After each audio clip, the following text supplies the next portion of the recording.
Ito yung sagot. Method of research. Particularly in an experimental quantitative research. So, ang hypothesis ay gagawin mo yan bago mo i-conduct ang experimental quantitative research study mo.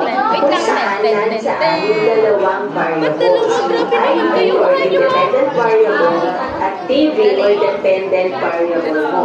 So, malalaman mo after ng experimentation kung yung... Naalala nyo ba yung independent at saka yung nakakulong? Yung arrow? Intelligent guess mo sa dalawang variables mo na yan ay correct or not. Again, after the conduct of experimentation. O kaya naman, after mailapan yung tinatawag na intervention. Now, speaking of this, if the result of the experiment is... Picture mo ko na ngayon, sa baba, sa nagkakutong pa yun, doon nilalagay yun. Kasama!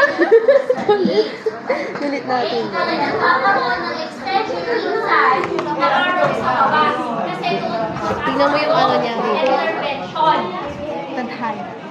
It's the same as the hypothesis, then the hypothesis is accepted. On the other way around,